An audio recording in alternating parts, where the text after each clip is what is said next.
You are watching Channel Africa Conversations.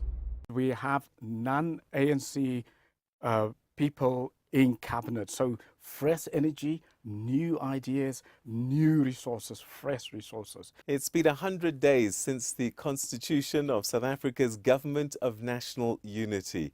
And this because the African National Congress, the long-time governing party, failed to secure a majority in the May elections.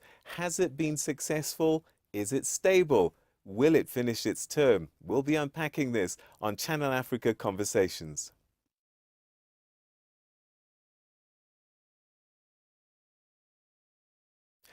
Hello, on this week's podcast, we take a look at the Government of National Unity in South Africa that's been in office now for more than 100 days. Big questions being asked. Has it been a successful project? They say that hindsight is perfect vision. Well, can coalition governments succeed at a national level, given what we've seen happening at local government level? We'll be unpacking this and asking questions about stability and about the future of the GNU. And joining us in studio is Professor William Gumede, who's the founder of the Democracy Works Foundation. Prof, good to have you. Welcome. No, thank you for having me. Very happy to speak to you this morning. So it's been over 100 days now, the GNU, and I wonder, looking back, as I said in the introduction, hindsight, perfect vision, was that the right thing for President Ramaphosa to push for? Absolutely. I mean, President Ramaphosa had no other choice because, there was no majority. The ANC did not get a majority. In fact, we thought early on the ANC would get under 50%, but the ANC got under 40% after the consolidated audit of the election by the Independent Electoral Commission. The ANC got 39% plus, so impossible for it to govern. And as a country, we don't have the legislation to allow a minority government, so you'd had to look for partners. Now, on the other side was a multi-party charter and the opposition parties. Now, in any other country, if a governing party drops to below 40%, the opposition comes to power. They try to scramble and put together coalition. It was impossible to do it in our case because, you had the 11-party multi-party charter, and then there's the other big opposition parties, Economic Freedom Fighters, and Umkhonto we Sizwe, a former president, Jacob Zuma. Now, these parties, the latter two, EFF and MK, were populist parties, anti-constitutional parties. So it was very, very difficult to form for the opposition, the DA and the IFP, to form a coalition with them. It was also very difficult for President Ramaphosa to form a coalition with the MK and the EFF because, on the one hand, their demands. Secondly, they're anti-constitutional. I mean, the Constitution governs us as a country. They have reservations about the Constitution, and they also had demands. It was impossible. For example, EFF wanted Ramaphosa to go. The same with the MK, or rather, MK was much more keen on having Ramaphosa go before they get into a coalition. All right, so let's unpack then whether it's been a successful project so far. The Rand has been improved over 7.5%. The markets, the JSE, stronger by over 10%. Bond market, 11%. Is this a sign of a successful GNU or more relief by business that there's political stability? I think it's a sign, as a positivity. To have a GNU is a good thing. South Africa is the world's most diverse society. We've seen the last 30 years, if you have one dominant monopoly party, hasn't been effective. And we've seen it also elsewhere in Africa, because what happens if you just have a dominant party, it becomes unaccountable because it doesn't need to perform because its voters will continue to vote for it. So, citizens don't get the democratic dividend or the economic dividend of a democracy, which is a party is accountable, the party performs because people will outvote it if it doesn't. So this is a good thing. And I mean, what we've already seen just in terms of, materially, the last 2 months, more money came into South Africa the last 2 months than for all of 2003. Secondly, the country is hopeful. Now, that is very important because, a government cannot create jobs reduce poverty or get economic growth unless there's positivity. If people in the country are negative, if they don't have confidence in the government, if they're negative about the future, they take their money away. They don't invest their money in the country. They don't create a job. So positivity is absolutely important. We've seen it in many African countries. When people are hopeless and they say, well, it's the same people get re-elected, the same corrupt people, same incompetent people, then people either leave the country, your talented people, or money doesn't come to the country, or people move their money out, or people make short-term decisions rather than long-term decisions. So we are like hope. Obviously, we cannot live on hope. We need a practical delivery. So, some people will say, we've seen this before. We had Ramaphoria, the end of the Zuma administration, the beginning of the new one. There was an excitement, a positivity. Could this be the same story playing out, or what is the dynamic this time that might be different? You know, the difference this time is we have non-ANC people in cabinet. So fresh energy, new ideas, new resources, fresh resources.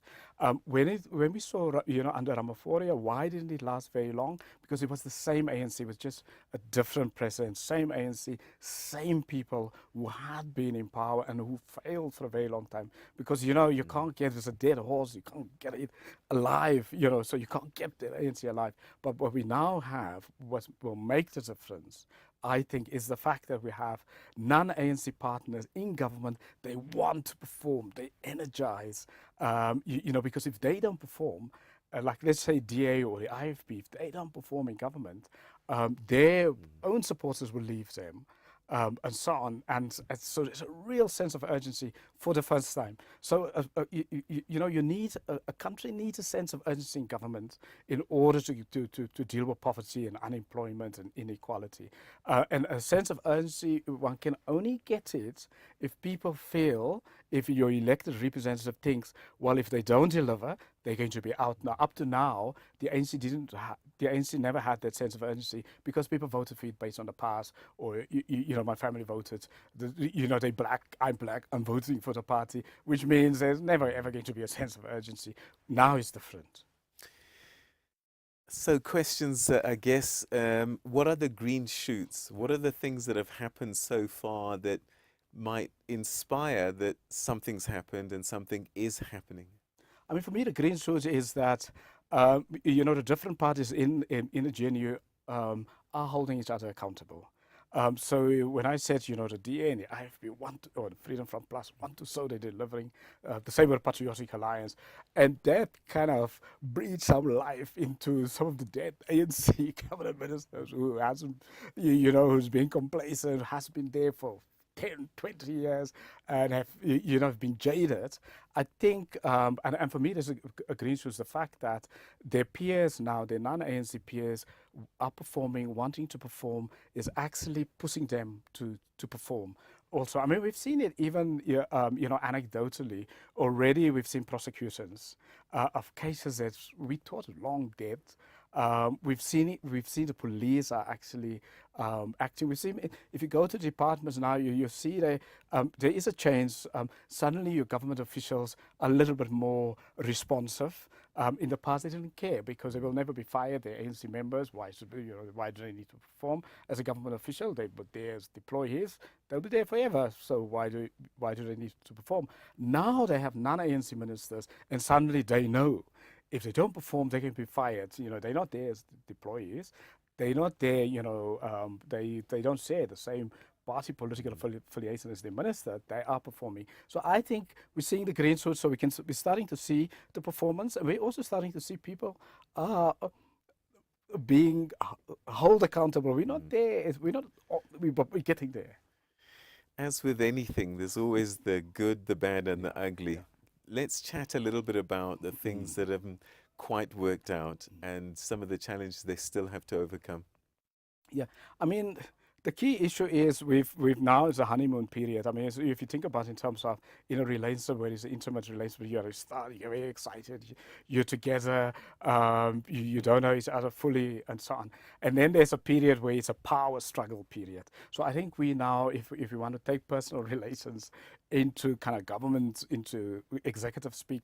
We're now in a power struggle, where is, and it's just a very important phase, because like in a intimate relationship, that phase where you now get to know the other person, and where the ANC, the partners are getting to know each other, and boundaries and rules are being set, that has that the parties need to agree to, and so on. And now the delivery must happen. And I think we're in that phase. So it's going to be key that the GNU survive this phase. So what needs to be done? What are the challenges? I think the first thing is in terms of really they have to have a conflict resolution mechanism, because in any relationship there's always going to be conflict. So in this power struggle phase, they have to agree on that sort of thing, how they're going to do that. Secondly, they have to they need a structure. I mean, they've just they've just agreed on a structure, and they should have done it early on, where they can have the political leaders of the party or the political heads work through conflicts and disputes outside cabinet. Not a president, not the top leaders of the party, but your sort of engine room, your general secretaries, your deputy leaders, a structure like that. I mean, they've created something like that. So that's really is important. And then maybe the last one, what they need to do is a set of how are they going to behave, what is acceptable and what is not. Etc. That kind of rules need to be worked out. Like in any relationship, you say, how you're going to talk to each other, how you're going to talk outside to others. So those things need to be worked out now. I suppose also there's this challenge now of local politics, provincial politics, and national politics. The GNU is a national venture, but with consequences going down. Is what's happening at local level and provincial level a threat to the sustainability of the GNU? I think the biggest threat for me to the GNU stability is actually the ANC, because the ANC is split now between the group in the ANC that supports the GNU with and for short I'm going to call it former multi-party charter members, DA, IFP, Freedom Front Plus, and then there's others who actually want the ANC to be in partnership with MK and with the EFF. There's sort of former ANC members that form a breakaway party. So that's really the big split in the party, and so on. So, but what we've seen, for example, in Gauteng, the Gauteng ANC has become the base for the anti-GNU forces. Premier Lesufi, Banyasa Lesufi has become the face of that opposition to the current GNU. Now, how the president and the ANC national leadership is going to manage, this conflict, because also, I mean, the ANC's affiliate members or rather associates, its alliance partners, South African Communist Party, Congress of South African Trade Unions are also opposed to the ANC being in alliance with the DA and the IFP. So, so the management of these tensions is going to be important. But I also have to say that coalitions is very critical in diverse societies. Even, if we look in Africa, the most successful model of government since independence, and independence was in the 1800s when Liberia became independent. So we got like almost 200 years of independence. The most successful model is being coalition politics. So that's very important. And even if we look in South Africa, yes, there's been big failure at the local level of coalitions. Swane, I mean, we just now it's happening. Joburg, Nelson Mandela Bay, but the other coalitions across the country has actually been working, and that has to come out. That fact has to come out. But having said that, the battles at a local level may actually also be a risk for the stability of the national coalition, because ideally what should have happened is, a national coalition, GNU should have been created, and then the parties should have actually worked out at least to create local GNUs where there are points of conflict. So that hasn't happened now. You said the ANC might be the weak link here in terms of stability. The question then becomes, are these ANC politicians failing to read the room? Because why are they at 40% is because of internal fighting. If it carries on, surely the same story will play out again. Absolutely. I think the ANC, many of the ANC leaders are failing to read the room. They're not reading the room.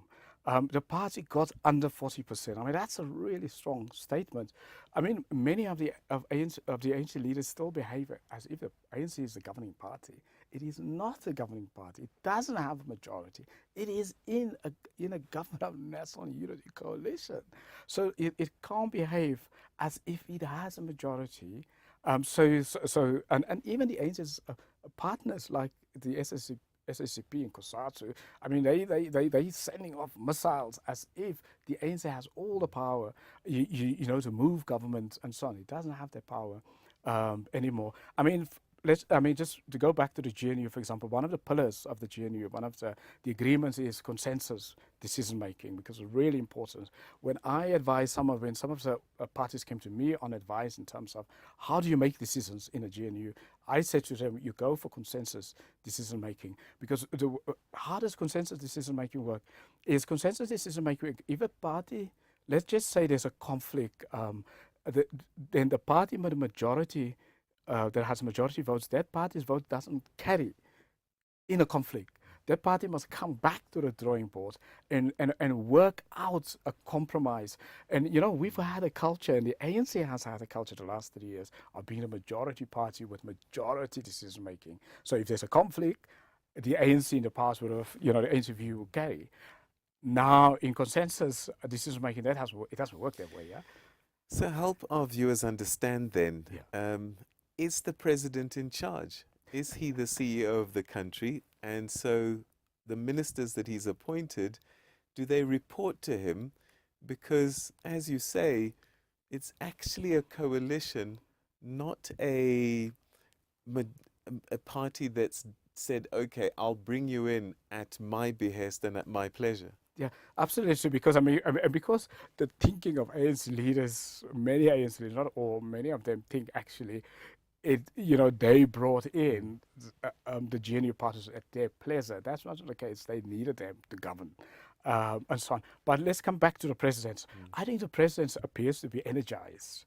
I mean, this type of negotiations, bringing consensus, is sort of, that is his strength, and he looks energized. And the fact of, the thing that's holding so far the GNU together, and which will also be important in the future of the GNU, is that all of the parties agree that the president is the president. So, they respect his authority as the president. It is very important if you have a GNU or any coalition that, the president or the CEO and so on get that kind of support. So for the first time, actually, because, ahead of the election, his power was waning in the ANC. And we, even during that, when the results came out, the ANC dropped under 40%, we didn't know whether he would survive, because many of his enemies in the ANC were saying, look, he brought the ANC down to below 40%. He has to be out. He has to fall on his swords. The GNU gave him a new life, and so on. So I think so far, the last 100 years,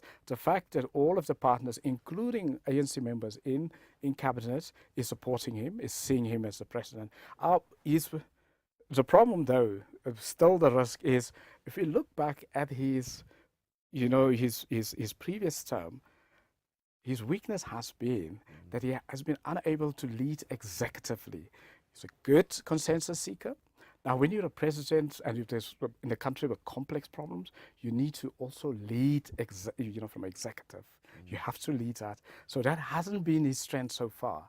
And even putting the GNU together brings your strength. You need to be a good negotiator, but to govern effectively, you need to lead executively, and so which is different from negotiating a conflict. So, if we take KwaZulu-Natal province as an example, it seems to me what's going to hold that coalition together is their common enemy, which is MK and EFF, for example. So at a national level, is it the same dynamic where they say, we have to keep these people out, and the only way we can do that is we have to find a way to keep together? Or is there a compelling South African story that they all believe in? I think there's a compelling story, rather. The compelling story is they have to deliver for South Africans. If they don't deliver, the ANC in particularly will, in 2029, the next elections, will, I think, suffer a heavy defeat. I would actually think if the GNU does not deliver materially for South Africans, jobs, crime being reduced, service delivery, the ANC may actually halve. It may move from that 39% to a 20%. It will become a 20% party. But the other opposition parties also face the same. It's not just the ANC. The DA will lose its support also. I mean, there are a couple of new parties that really will eat the DA's lunch. For example, a Patriotic Alliance could take some of the DA's votes. And so on. The IFP is in a similar problem in KwaZulu-Natal.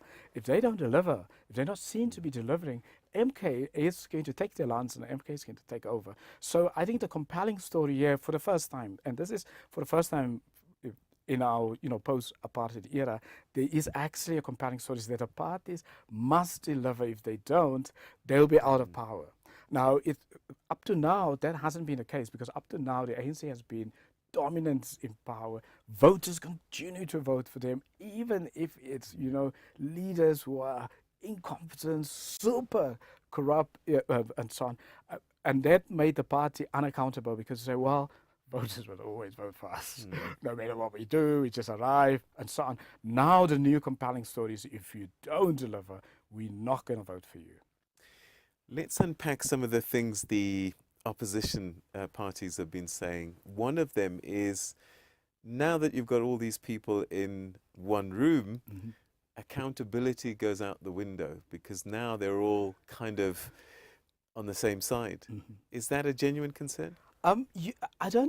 Yes, there is merit to that, but I think actually there's a different accountability in the GNU now, is that the different parties hold themselves accountable. So it's a new kind of accountability, because there's 11 parties.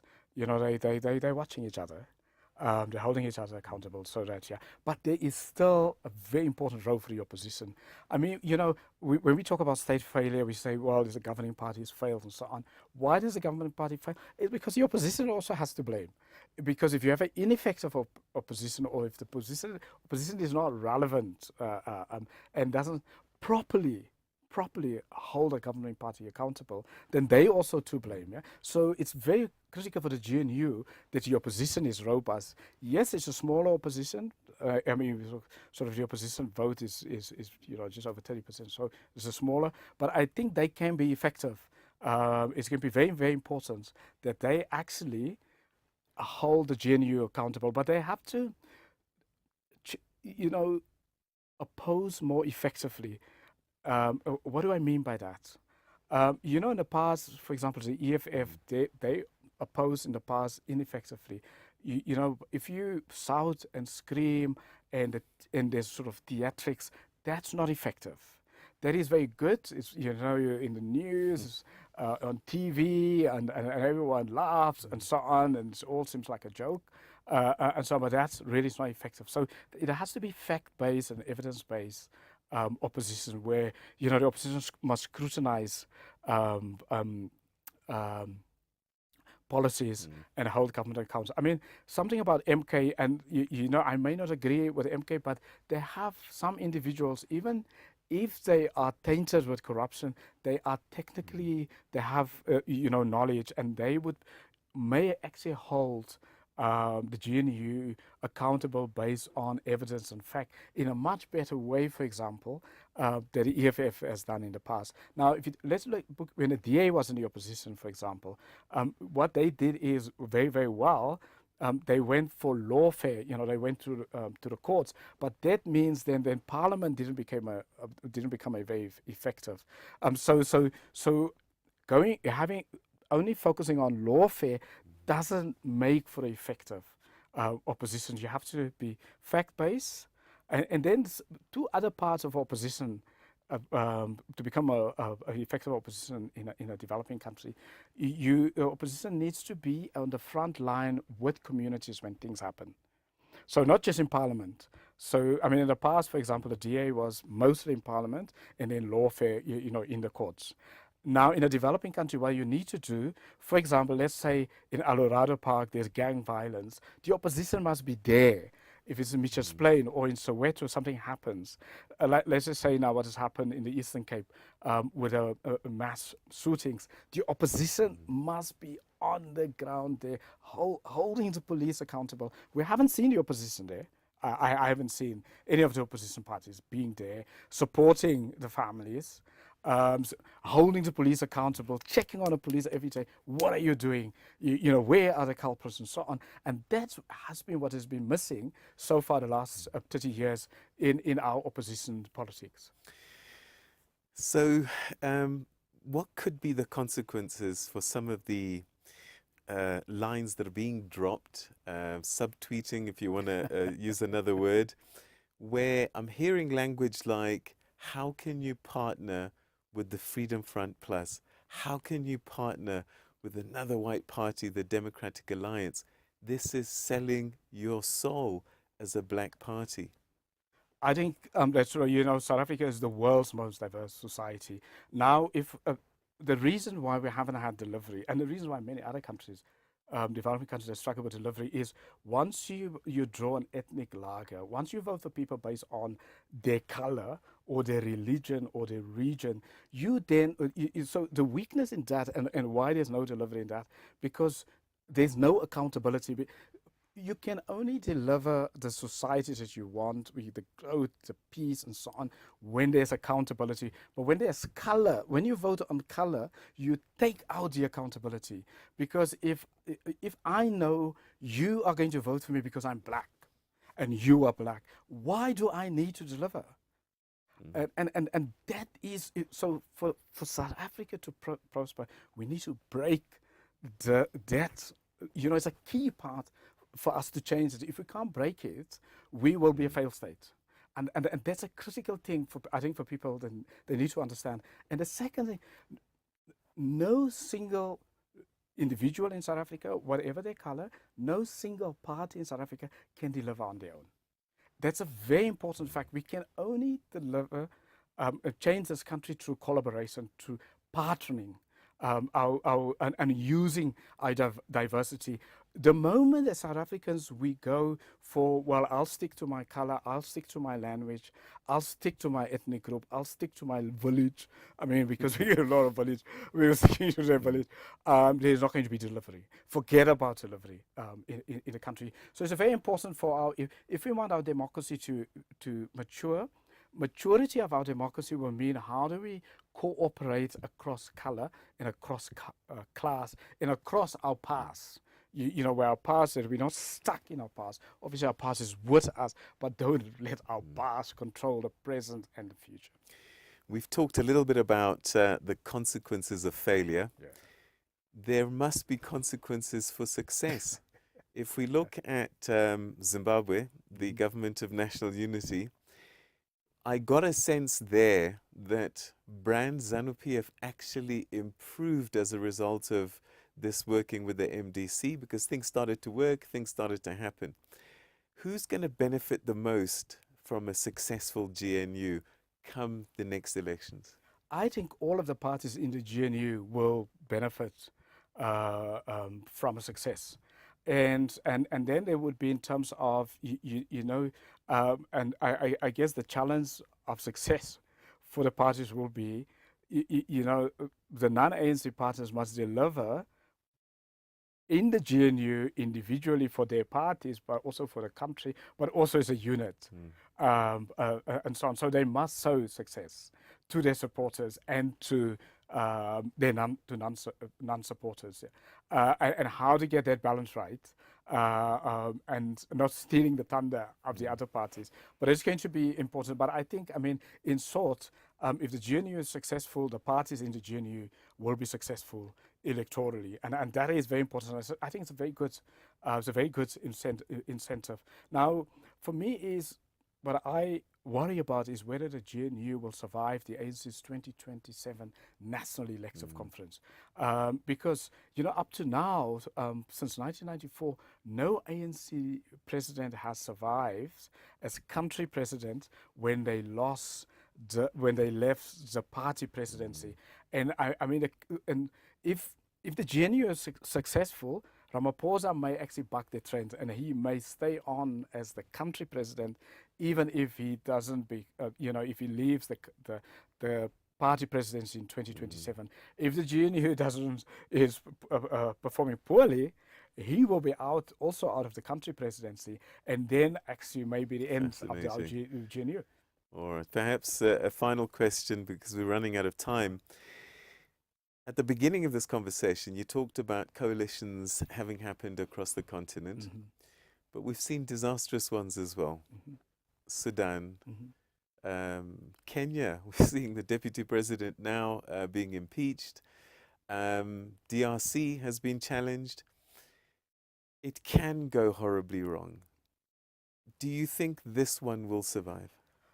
If they do, firstly, why do these coalitions fail is political maturity. So what we now need to do is, I'm hoping that the GNU will mature the leaders also. I mean, there's a lot of our political leaders, sadly, not only in South Africa, across the country, I mean, across the continent. You don't want those leaders even in a classroom teaching in the kindergarten. They're just not mature enough.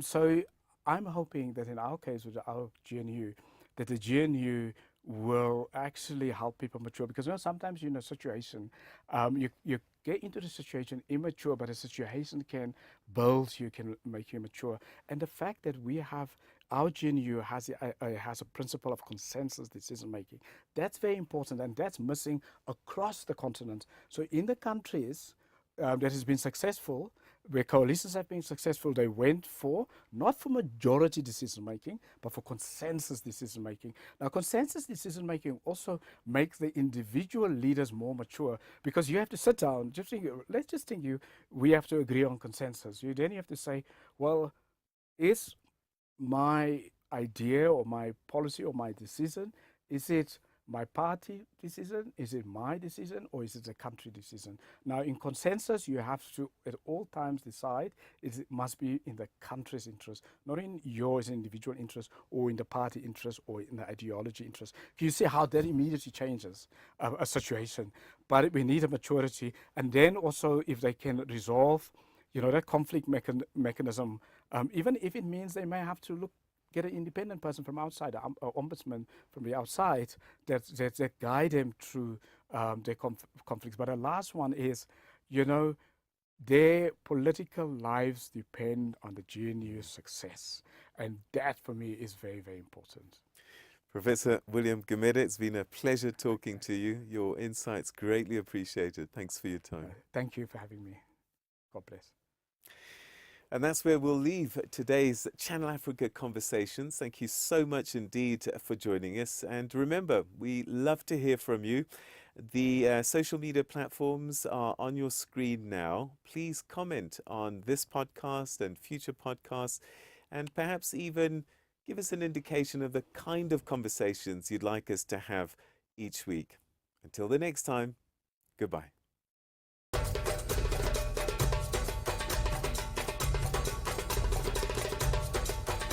You are watching Channel Africa Conversations.